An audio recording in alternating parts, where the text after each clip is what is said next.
Bien, las expectativas eran altas, pero creo que se han cubierto. Además, ha habido opiniones confluyentes, pero percibo que también algo distintas, ¿no? Y eso siempre está bien para tener ese juego de contrapesos, de tal manera que intuyo que hasta hay un deseo de interpelarse entre ellos en la mesa. Lo que pasa es que tenemos para el coloquio aproximadamente una media hora, 25 minutos, media hora. Casi prefiero extenderlo a toda la sala y a lo mejor en las respuestas que nos darán los invitados se pueden incluir esta diferencia de posicionamientos, de matiz entre ellos. Tenemos tiempo, por tanto, seguro que varios de ustedes quieren darnos su opinión, quieren matizar las opiniones de nuestros invitados, quieren agregar algo. Ya veo que hay varias manos levantadas. Empezamos por ahí, por el final. Hay un micrófono, te van a dar un micrófono inalámbrico. Gracias. Lo primero, felicitar a los ponentes. Se oye fatal. Bueno, me parece que tengo buena voz, entonces igual lo dejo. Primero, felicitar a los ponentes, me ha parecido muy interesante. Segundo, dos problemas que creo que tiene la política española en relación a la política de otros países de Europa. Lo primero, falta absoluta de transparencia, desde los negocios de la realeza hasta los negocios del último concejal. No se sabe absolutamente nada. Hay un intento de ocultar absoluto todo lo que está pasando por parte de los partidos políticos. Otro de los problemas es una falta de control ético por parte de los partidos, de la gente que está en cargos públicos, de su gente que está en cargos públicos. Parece ser que se nombran a delfines que luego resulta que son unos trapisondas y nadie se ha enterado de nada. Nadie sabe qué ha pasado, los que los han nombrado. Eso, por otra parte, y luego he oído ya por dos veces, no hay ningún sitio donde se hable de política, medios de comunicación, que no salga últimamente la palabra populista.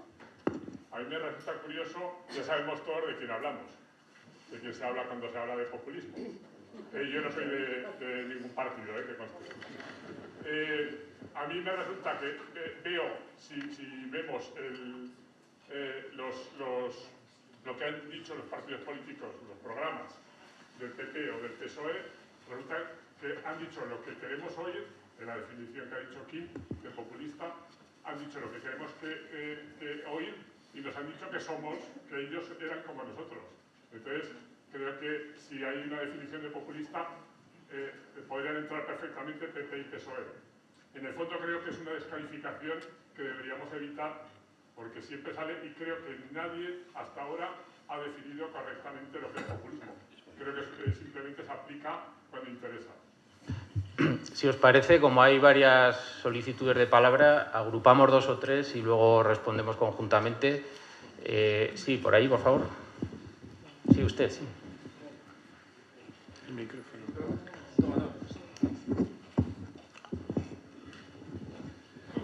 Yo quisiera preguntar simplemente si no es hasta cierto punto ilusorio esperar que la democracia progrese en un mundo regido por la economía. Y la segunda pregunta sería si la política no ha agotado su lenguaje, si no debería crear otro lenguaje. Estas son mis dos preguntas. Muy bien, muchas gracias. Y había aquí, Diego, una palabra también. Hola, buenas tardes. Yo quería hacer tres puntualizaciones. Una, no se habla en la mesa, que es del sistema judicial. Yo creo que cuando hablamos de la corrupción, yo creo que el sistema judicial es fundamental. Es casual que ahora estemos viendo todos los casos de corrupción a la palestra y a lo mejor deberíamos de analizar por qué hemos tardado tanto esta democracia de tener unidades específicas de anticorrupción y a lo mejor qué evolución debemos de llevar. Yo creo que la Audiencia Nacional, a lo mejor, ahora que afortunadamente en este país el terrorismo ya no ocupa una gran parte de esas salas, la corrupción debería de ser parte de la Audiencia Nacional para evitar estos casos. Luego, unido un poco con la corrupción y la justicia, yo creo que deberíamos de analizar también la mesa el tema de la mentira. Quien la ha tratado un poco antes. la falta de valores, cuando el sistema permite que los partidos políticos puedan presentar una serie de propuestas y luego decir que no las van a cumplir por un ente ficticio. Y eso también se une con los medios de comunicación, cuando se permite a los medios de comunicación mentir sin ningún tipo de responsabilidad posterior. Y por último, lo tercero, que ya lo ha hablado Kim también, que es la globalización. Yo creo que estamos en un mundo donde se acaba de anunciar un gran acuerdo de libre mercado que puede recoger en torno al 50% del PIB mundial, y mientras tanto estamos hablando de localismos y de falta de democracia o tal, pero realmente no estamos hablando de lo realmente importante, que son los grandes entes democráticos que tenemos que llegar. Bien, pues para que no se nos vaya ya el hilo, si queréis, no sé si queréis responder a alguna de estas tres preguntas. Transparencia, falta de control ético, sistema judicial, poder político y economía, mentira, política y globalización, casi nada.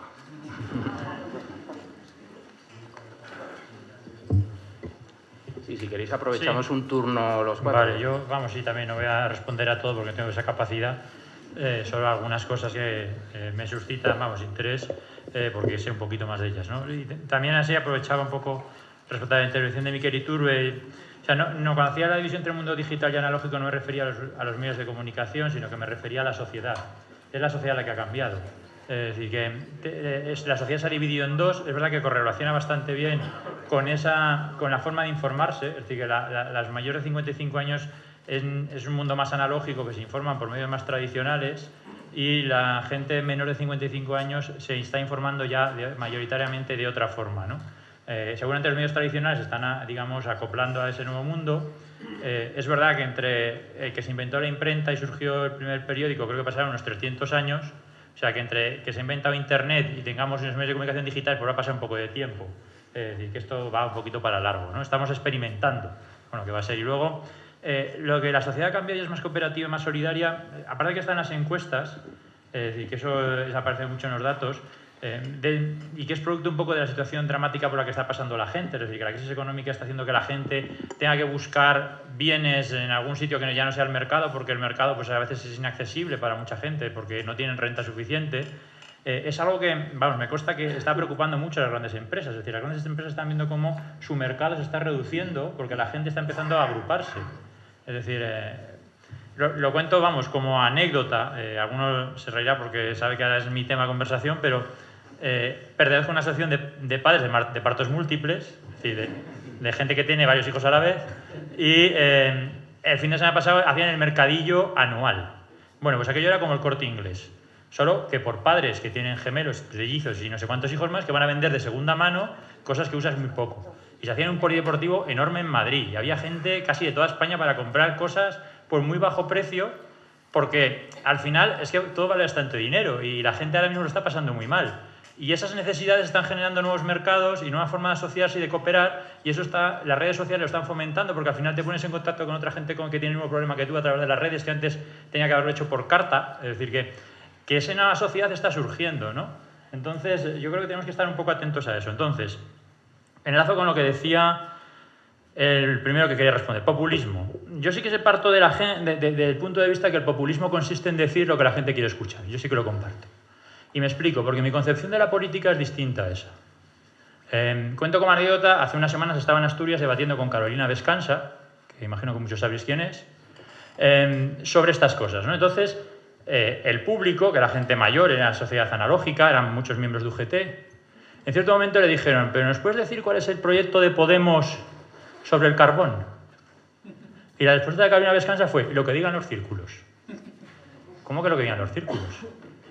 La política no consiste en eso. La política consiste en contraponer proyectos y que la gente elija cuál es el mejor. En eso consiste la política. Y habrá proyectos políticos que no serán populares. Y habrá proyectos políticos que exigirán sacrificios. Y habrá proyectos políticos que seguramente nos llevarán a situaciones en las cuales pues, habrá ganadores y perdedores. Y la gente elegirá qué es lo mejor. Lo que no puede consistir la política es en pegarte a la encuesta y hacer lo que dicen las encuestas. A ver, yo me dedico a las encuestas. No puede consistir en eso porque, digamos, es la ausencia de las ideas y es la presencia de otras cosas. Creo que la solución a esta crisis política justamente tiene que ver con eso, y lo que me preocupa es que la solución a nuestro problema está yendo en la dirección contraria. Yo creo que la solución pasa por tener un proyecto de país. Por eso pasa la solución. Y si tenemos un proyecto de país, sabremos qué democracia queremos, sabemos qué estado del bienestar queremos, sabemos qué economía queremos, sabremos muchas cosas. Y eso se genera debatiendo, pero sobre todo por gente que sabe de lo que necesitamos y cómo se organiza el mundo y qué han pasado en otros lugares. Pero la política no puede consistir en darle razón a la gente, porque a veces no la tiene. Porque a veces hay veces que la gente está equivocada, como se equivocan los que toman decisiones y como se equivocan los técnicos y como se equivoca mucha gente. Todos se equivocan. Entonces yo creo que la política consiste en eso, en contraponer proyectos políticos en ideas de país y que la gente elija cuál quiere que sea su país. Si quiere ser como Venezuela, como Bolivia, como Ecuador, quiere ser como Suecia, como Noruega o como Dinamarca, o quiere ser como Estados Unidos, como Inglaterra o como Alemania. Y cada país tiene sus cosas, tiene una democracia distinta, tiene un modelo económico distinto y tiene un estado del bienestar distinto que responde a sociedades distintas. En eso consiste, ¿no? Pero es una idea totalmente distinta. Es decir, no es, por eso creo que el populismo consiste en eso. La mejor definición de populismo la daba hace unos días Álvarez Junco en El País. Un artículo creo que era brillante y que contaba un poco en qué consistía. Entonces, me da la sensación de que estamos yendo en la dirección equivocada y que la situación se va a agravar. La situación se va a poner peor. Por eso, porque se está abriendo paso la solución equivocada. Y sobre si es ilusorio que el mundo de la política avance cuando la economía manda, bueno, quizá la política necesita de sueños, ¿no? Entonces, yo creo que sí que, por lo menos, aquellos que nos apasiona la política tenemos que intentar perseguir cosas que a veces son difíciles de conseguir, pero que son deseables. Y justamente esa es una de ellas. Es decir, lo deseable es que las cosas se hagan porque la gente ha elegido que se hagan, no porque unos pocos lo hayan elegido.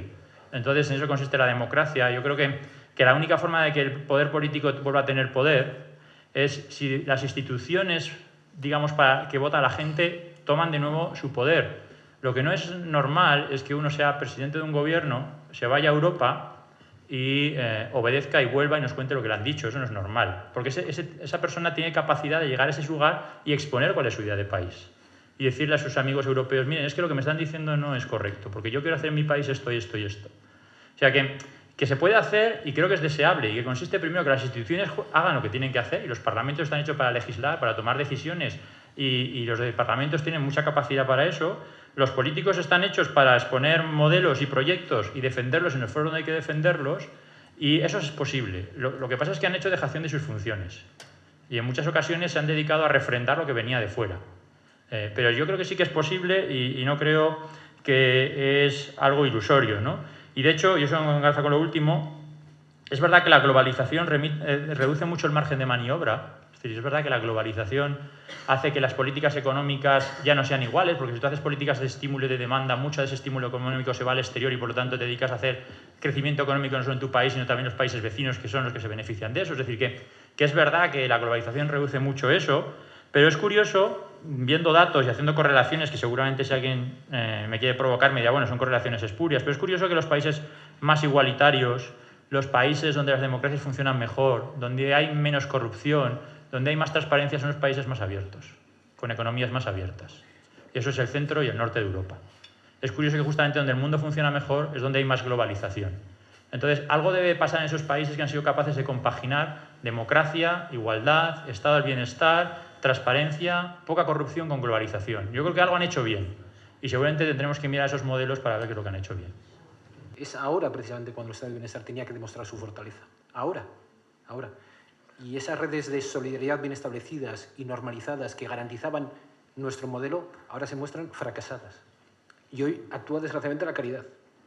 Es decir, vamos a ver si con esta partida presupuestaria conseguimos arreglar este problema para esta... Vamos a ver si con esta... Eso no es un modelo ordenado, a eso me refería, ¿de acuerdo? O sea, creo que hay un fracaso directo del modelo de estado de bienestar ahora, cuando más se le necesita, cuando más falta hace, ¿vale?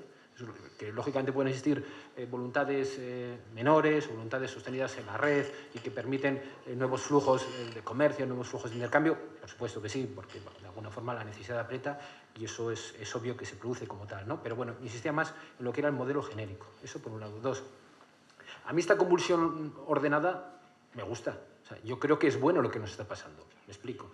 Asumimos con cierto dramatismo este derrumbe colectivo de la política, de las instituciones y de los políticos, pero en el fondo es bueno.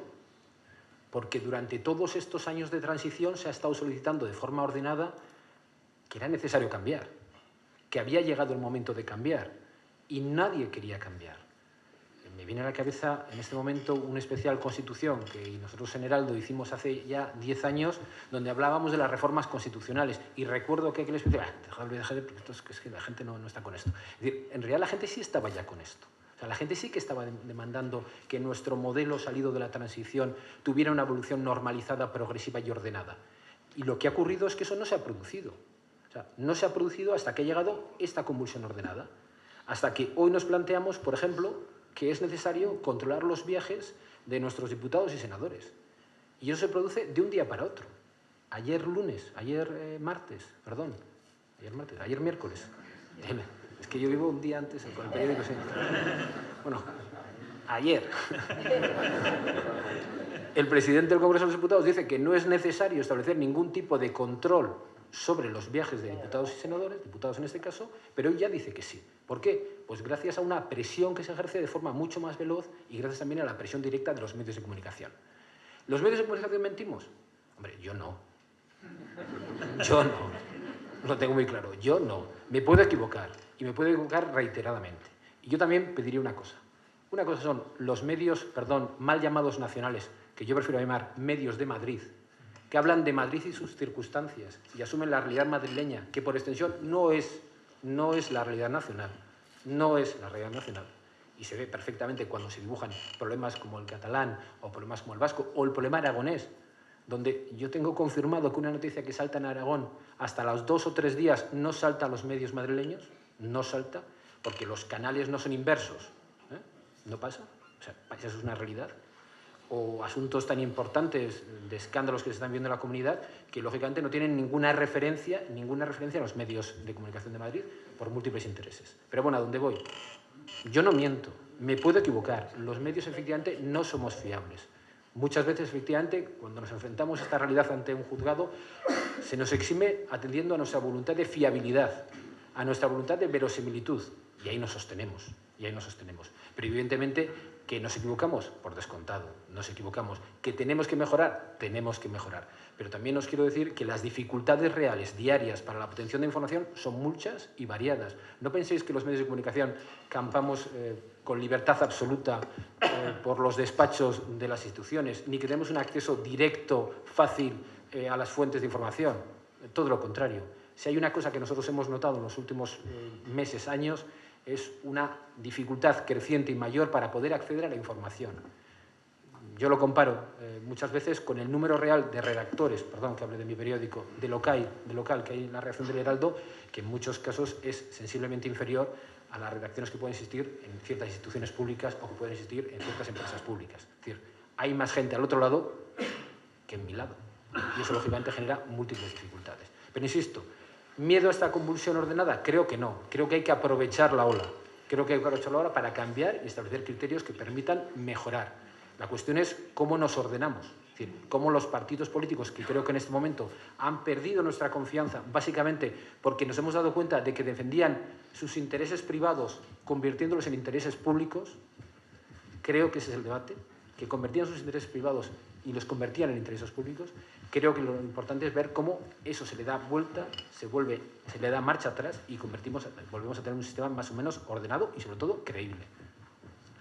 Yo creo que a estas alturas nadie discute que la transparencia es un valor político fundamental.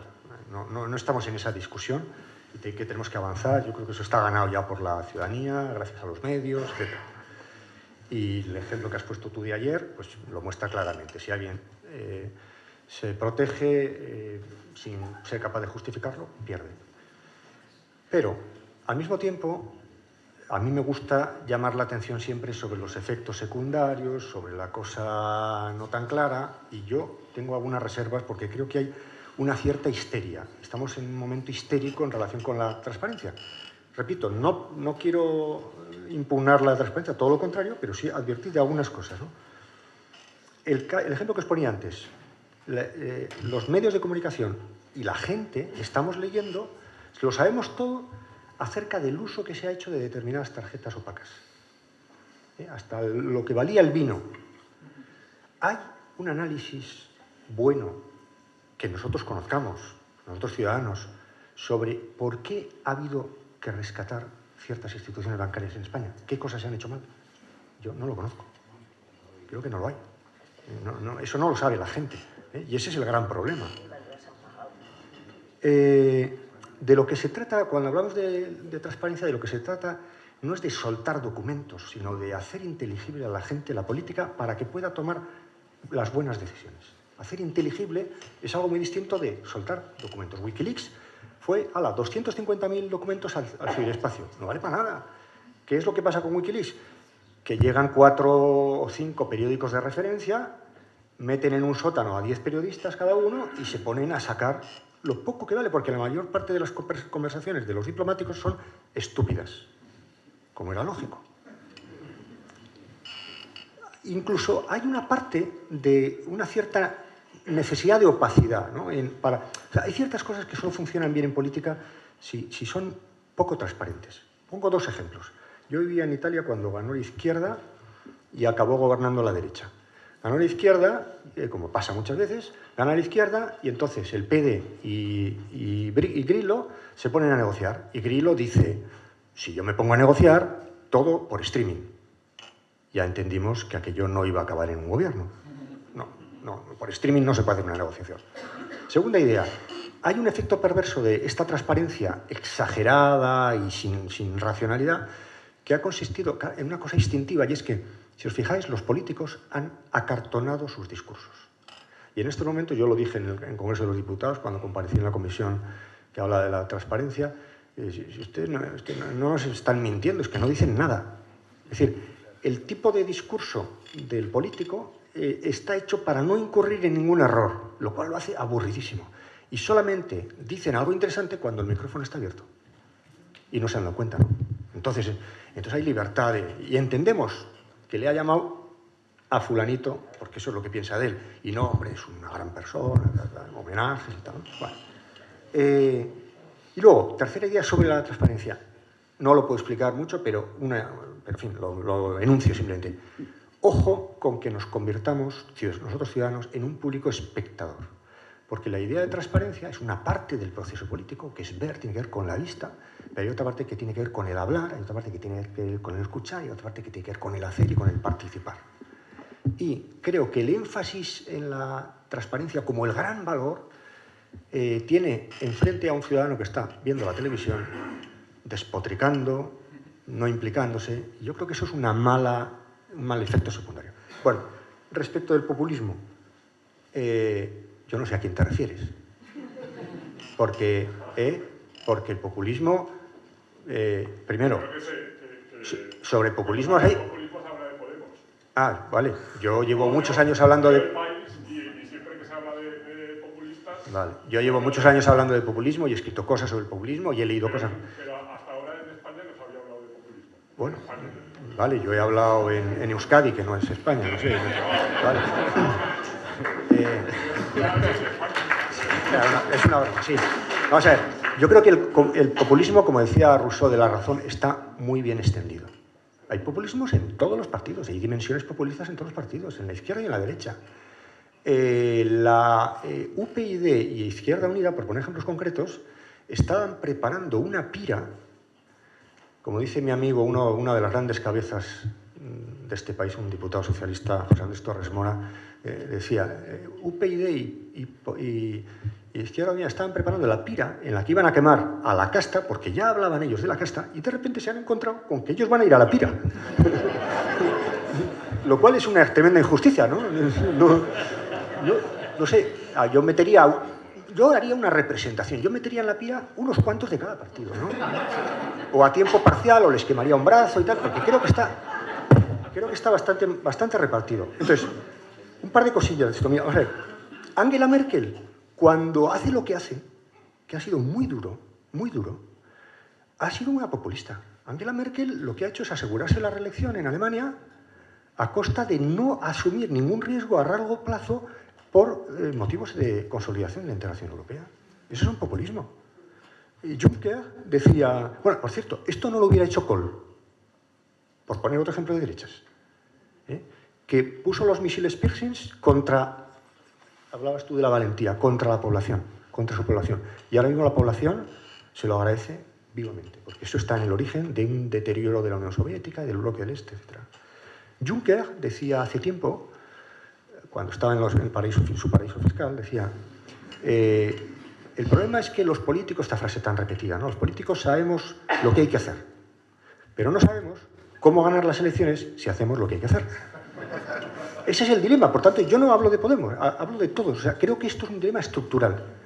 Y en eso estamos todos. Hace poco me decía un ministro portugués, me decía, hay ciertos discursos que el gran problema de Portugal en estos momentos es la dinero, inversión, que no viene dinero para las inversiones. O sea, yo hay ciertos discursos que puedo hacer para que venga ese dinero, que es fundamental para la creación de puestos de trabajo, pero me destrozan el electorado. Y hay ciertos discursos que halagan al electorado y consigo votos y tal, que hacen que me destrozan la prima de riesgo.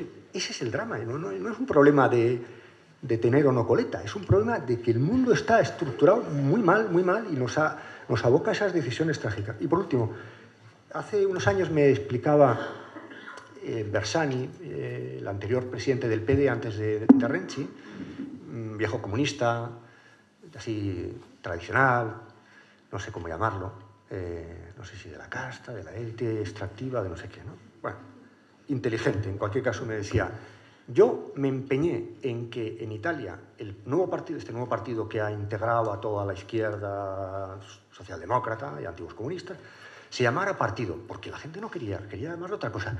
Y entonces me dice, y yo argumenté, solo hay que reivindicar la idea del partido. En un país en el que hay margaritas, olivos, polos de la libertad, Italia de los valores, Forza Italia, que haya partidos. ¿Por qué? Porque un partido, alguien que es de un partido, sabe que no representa al pueblo, que no representa a todos. Hay populismo allá donde hay alguien que cree que representa a todos. Punto. Y saberse partido, es decir, saber que la sociedad está partida, pues es muy sano.